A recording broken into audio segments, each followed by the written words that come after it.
Welcome to the Open Up Wide with Kimspirational channel. Our channel is packed with practical tips for well-being, helping you break free from limiting patterns and programs that hold you back. Each video is designed to empower you to take time for yourself and embrace the life you deserve. Let's start. I want to welcome you to this seminar called Meaning and Purpose. Now, lots of subjects are my favorite subjects, and of course, this is one of them, because I have found a lot of meaning and purpose in my life. So, what if I told you that everything that happened in your life up until this point has been for a reason, and that you chose all the good, all the bad to gain wisdom and experience? That your soul is here to take all the knowledge that you gained from it all and bring your awareness to a higher level of understanding. Meaning and purpose occur when we take a situation in life. We learn lessons from it, and we build upon those lessons repeatedly. They also occur when we find good in the bad that happened. If you've ever been hurt and endured a lot in life, it was likely training for this moment. Why? So that you could be the best and most stable version of yourself and for others. Today's seminar will help you prepare to move up and vibe up and get above your current holding space. To help you move to a new plateau and maybe finish the game of life early so you can be helpful here on earth. And what I mean by that is that you can help others. You are meant to use these life experiences, which I call soul awakenings, for a higher purpose, to use what you know as tools. Life experiences can become skills that you could bring to the next level or even the next life that you'll be reincarnating into. So if life were one big giant video game, what level are you at? And think about it. How many opponents did you have to go up against in this life to get to the level that you're at now?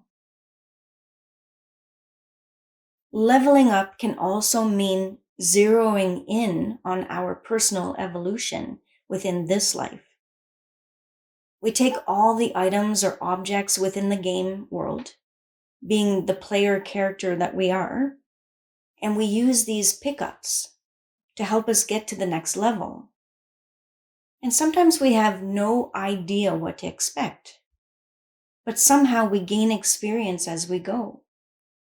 And we seem to be able to handle the next levels easier and have an idea of what to expect from it all.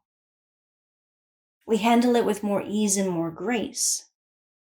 And we fall, or our playing character dies occasionally, but we get back up again once we have enough juice, and we just keep on going. Finding meaning and purpose quickly after life experiences is a lot like that. And it's a key that few of us are ever given before coming to this earth. Yet experience affects us all in one way or another. Though it takes practice, courage, and resiliency, the art of meaning and purpose is one that we can all learn and embrace. It's a game that we can all play. In no way am I making light of what hurts people or what people go through, like having an accident, losing a loved one, or being abused, for example. It's not a simple game, and it's real. People hurt over these things. I use the game player analogy simply because we sometimes need to look outside ourselves to see the way out of the maze. I personally have used the Pac-Man version of what I'm talking about today in order to be able to heal as a child, as a teen, or even now as an adult. You can use whatever board game or video game that you wish, But the point here is that when we see it from that outside perspective, we're able to know that it's all one big setup that we brought ourselves to play out so we can gain wisdom. And if we use the right strategy, we can win the game. Meaning and purpose are things I look forward to sorting out again and again. I see it as if I'm playing the game again, even if I have already reached all the levels. Maybe this time I'm doing it for myself, or I'm walking beside someone else who's getting through their version via their own playing character. I like to see life as us being a bunch of characters all in one life or all in one game. And who I was as an 80s child, wearing breakdance shirts and a Michael Jackson jacket and a glove to school, no joke, is a much different playing character than I am today. So my avatar wears a spiritual scarf, a skirt today, and it's ready for ceremony type thing. So to get here, I had to play many characters. The good, the bad, the ugly, I played it all. I've made many mistakes in my life. I had to win and lose many levels as different versions of me to be me. And it's fun to look back, especially at that breakdance, time period. But it can also be a big trigger to do so also. But there is beauty in self-history, even if it's hard stuff. And within it comes self-discovery if we let ourselves. Looking at the past to understand yourself today can be fascinating and rewarding, I promise. But your past is an inner map that your spirit embarked upon long before your journey began in this lifetime. We came to experience all of it, all that we could. And if we don't deal with our adversaries as we go, we're going to face them again at some point in our life. They're going to come as a different character, and we're going to have to stand up for ourselves eventually in that next level of this game called life. In other words, we can't ignore issues in front of us. We just can't, because they will be repeated. And the universe repeats them because we're asking for that lesson. Somehow we prompted a certain button in the game and we said, could I have that lesson again, please? Trauma and challenging experiences can be catalysts or opportunities for us to grow. We're here to understand ourselves, figure out why we're here on earth, embrace ourselves, and to learn how to find meaning. And we're also here to learn to create a life with more purpose. That's what sets us apart from the real game, because we're real. You could pinch yourself and you figure out, okay, I'm real. And we interact with others. We're not playing solo and just tracking down monsters. The truth is, sometimes we are the monsters. And we have to admit that and change ourselves. Then we win. In AA, it's called admitting defects of character. But sometimes we are facing a monster, like a controller, a narcissist, somebody that's on drugs and we can't seem to get them off of it. Instead of coming to earth aware that we have some mission, right? And that's what it's going to be, so we can prepare ourselves and some obstacle to get through. We come here absolutely unaware of what's to come. Even as a psychic, I don't always see what's to come. More than often, I don't, for myself. So we may know when we leave heaven, right, what's going to happen, but it's like we have some amnesia when we enter the earth plane.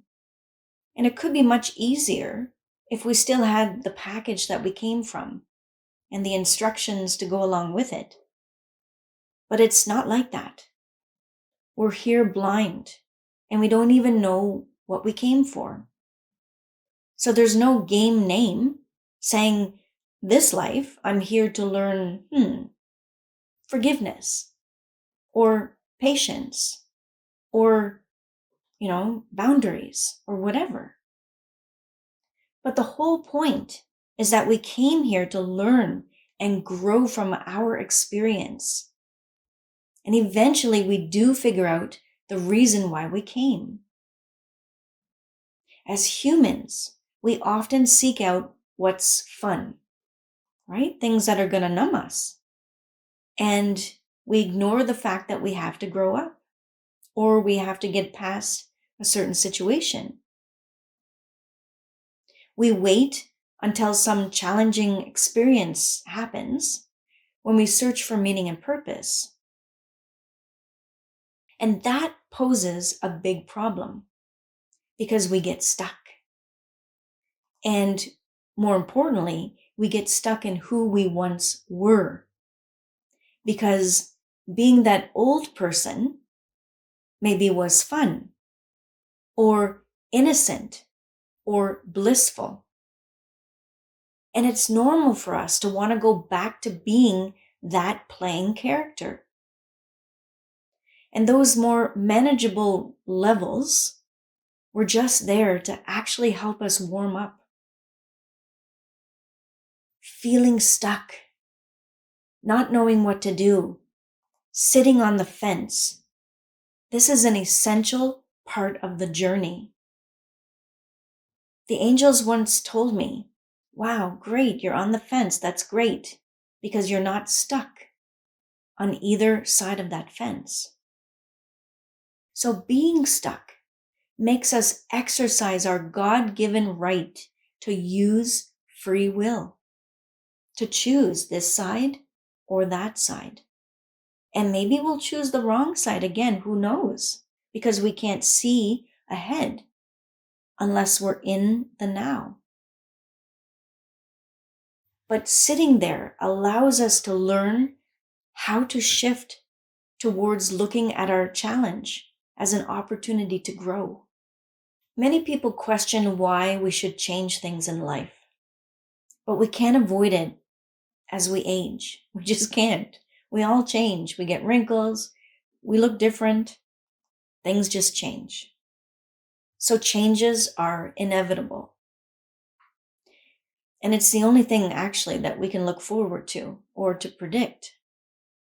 But it's better to change by choice than to have the universe decide for us, like when or how those changes need to happen for you. Because if we wait and we wait and we wait and we wait until we have to change, we may not be so comfy with that change. So it's better that we're in control, we decide, we make the effort.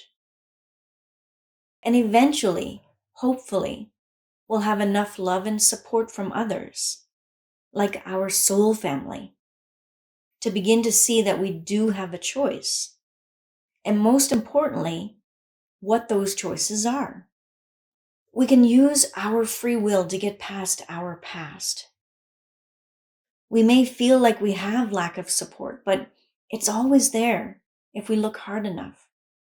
The answers are too. For me, I seek help from angels and guidance from above, but also from wise humans who've been through hard times.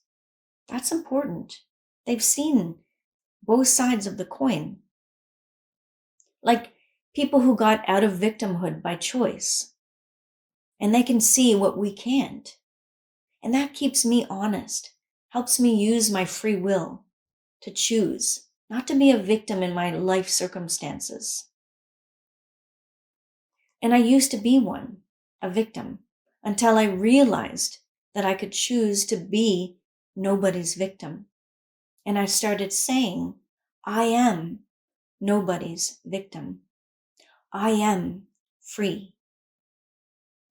And I was taught by another victim who had healed, and that helped, right? Because I could see there is a way out. I just had to figure out what that was. So, how do I do that? Becoming nobody's victim? First, by taking responsibility for my own actions and reactions, by being aware of my personal patterns. And I also recognize that when I'm off, like off balance, I attract those who want to control me. That's very, very important. So I have to learn to be on. And when I'm on, or on balance, I attract good people who do not want to control me, who actually encourage me to have the freedom to choose for me. So I have to find ways and remember what makes me feel on balance. And you might be sitting there thinking, okay, I never asked for bad things to happen to me, right? Like accidents, rapes, abuse, or sickness. I didn't ask for any of that. How do you find meaning and purpose from a sick kid? Well, that takes a lot of effort, and we'll get into that at one point. We'll talk about the medicine wheel and how to look at events and turn them into something positive, because you have to look for those little positive things as you go. But things like abuse, let's look at that. Abuse was something that happened in the past. And it's not happening unless you're acting in a way that's going to draw it forward. So, what I mean by having the freedom to choose now is that we can stay in victimhood and be in that mental loop that keeps us down, that keeps us victimized. Or we can get up again and say, I am nobody's victim, right? And get the strength from within to walk forward in freedom. Find meaning and purpose from that event and create a steady, stable life for the future. And when you do that, nothing like that will ever happen again. And there's a reason for it, because the first time that we're abused, we're not conscious of it. We're not educated enough to know that we have a right to walk away or that we are in a wrong situation, because whoever abused us usually groomed us to make us feel like we were in the wrong. But if we were in that situation and maybe we're still in a situation that's current, it's happening now, like sickness, then it means finding purpose in the little moments. Like I said, like gratitude is the place to start. Because no matter what's going on, something is always going right. And we may hate our situation, our house, but we're not homeless. We may hate our bodies, but this body is able to walk, to talk, to be able to do wonderful things. And if we can't walk, then we can breathe. We have, each day that comes to us, we have reasons to have gratitude. We have a warm bed. You get the point. Gratitude needs to be the attitude in order to move forward in little ways. And we may never, ever come to understand why something happened to us. Like a suicide, how do you explain that? How do you ever really understand? But we can learn to approach it and look at it as an example and learn to be able to allow others their choices and to recognize the fact that you cannot control somebody's choice. And we need to make meaning out of things, meaning out of what has happened in our lives, whatever it is. We often fall into feeling sorry for ourselves, and we get so stuck in suffering that we forget that it has its purpose. We get stuck in a routine and we go through life asleep, and we fail to see the beauty in the world around us, the wonder of life itself. Most importantly, we forget to be in the now. And we get so preoccupied with being a victim, or being in victimhood, or being in the mind, just being stuck in the mind, that we don't take time to be grateful for what's going right in our lives. And for those that are listening and suffering through life's challenges right now, trying to get past your loops, know that I'm feeling you. I get it.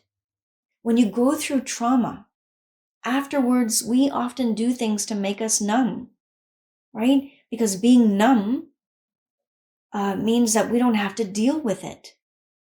And this might mean hiding away. For others, it's substance abuse. Some overeat. Some fight. And some take flight. But there are many ways of coping with upsets. And there are many ways of avoiding facing ourselves.